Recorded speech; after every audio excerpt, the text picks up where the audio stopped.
I think that you need education, but I think being creative and imaginative through things like welfare, like volunteering, you can be educated yourself, and you can expand, you can be more open-minded, whereas with education you're taught one way, one system.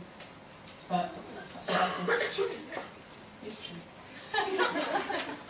Firstly, I think that education is number one. Without a doubt, that's why we're here, we're here to get a degree.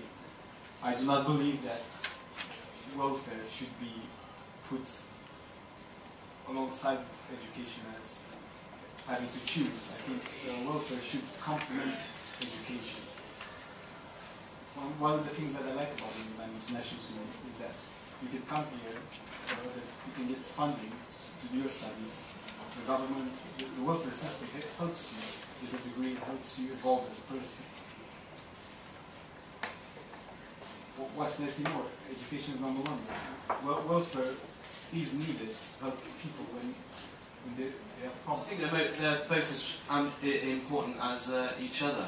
I mean, we're here to develop socially and intellectually, and I think they're as important as each other. And they come in hand, they intertwine. Yeah, basically. That's it. I certainly believe that education and welfare are equally as important. Students pay a substantial amount of money for a degree, for an education. However, you cannot possibly live without well-being. That's how you get through day-to-day life. So I personally think that they are equally as important. So I can strongly emphasise what two of the candidates previously said. But I disagree with one of them. Both. Because on the national level, you generalize, but when it comes to Christchurch problems, you can't say just national or just Christchurch. You need both. Christchurch cannot do on its own nothing with like tuition fees right now. It needs backing by all the other universities and all the other student unions. In regards to local campaigns, I think it helps out solve the big issues that are just for this university. Things like problems with lecturers, with assignments, with feedback. These are things that are university specific and need a university specific campaign. That's it.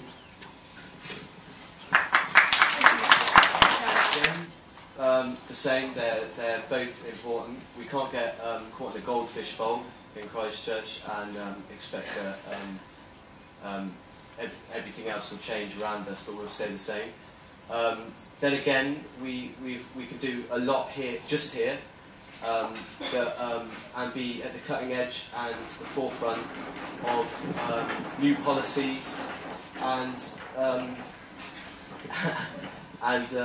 yeah, another step. So I strongly believe that both of them are equally as important as well, mainly because as a university, it's Christchurch alone.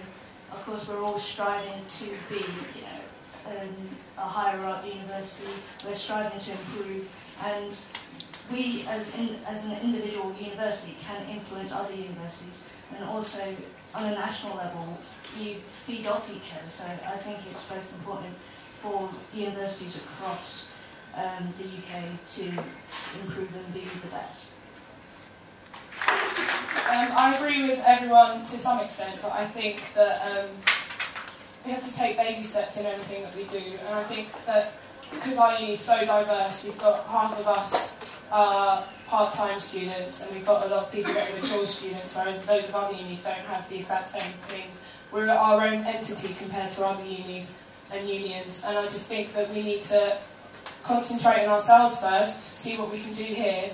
We can take bigger campaigns are really important, and the student protests show that. But I think first baby steps, and then we go on to the big dogs and we do what we need to do there. The main issues are just to do with actually like assessments, module their module structures and things like that.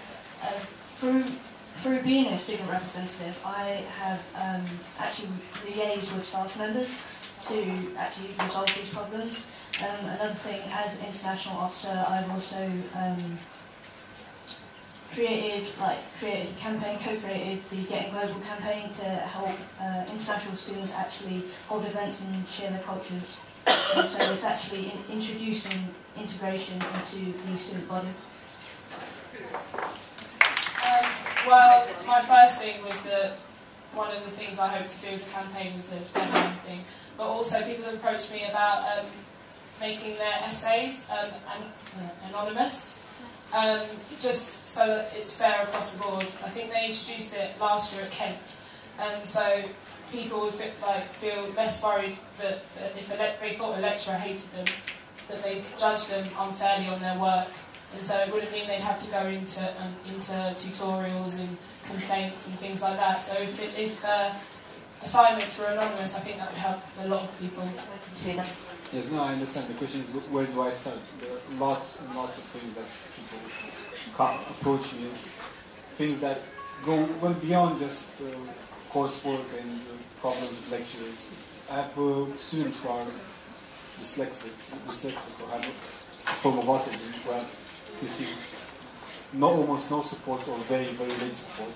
These are social aspects that have not been addressed by university and should be addressed. I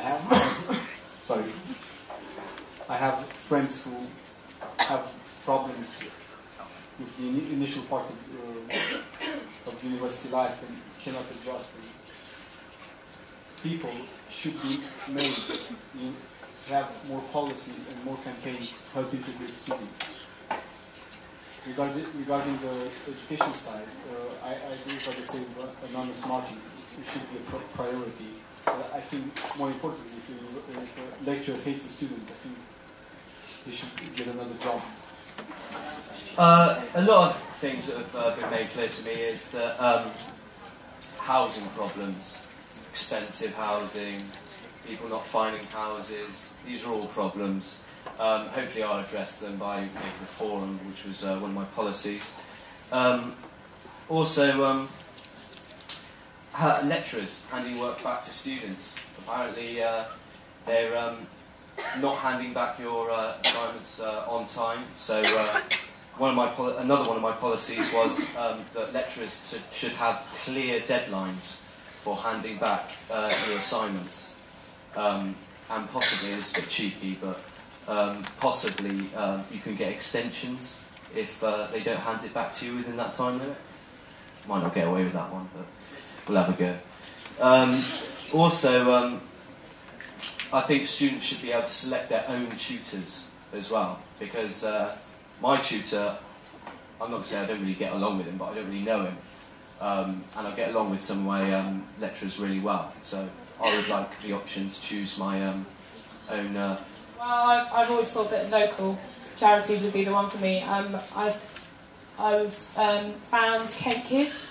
They work with disabled children and young adults, so people around our age sort of thing. So I think that if I was to be elected, that I'd have volunteers on hand whenever they needed. Because I think that we should, to local charities, I think everyone should be committed to at least 2 hours a term to volunteer, because it makes you a well-rounded person. It's good for your CV, and in a world where jobs are getting cut left, right and centre, you need more than just a degree now. So I just think concentrate on the volunteering a little bit more, local charities, and also Catching Lives is one. So we need to raise money for them. Well, I think the SU would be the first place I'll start. I think it really needs more volunteers and needs to make young people and fellow students be more active in what they do. Secondly, I think that local charities should have a priority. I actually see no benefit for me as a Christchurch student to volunteer for any other than a local, because they're trying to address problems that are specific to myself. That's why. Now, I think local charities, again, same as everyone else. No animals. We're not giving money to dogs or fantasy dogs. Definitely not. Mainly England, mainly Kent. That's about it. Probably won't send money abroad. I'm not racist. I think, again, emphasising what the previous candidates have said, I agree that local charities should be cared for, of course. If you're a student at Christchurch, you're living in the area, you can make such an impact to people, to help other people, it's important as well. National charities as well, however, they all should be as equally as important because it's helping those that are in need.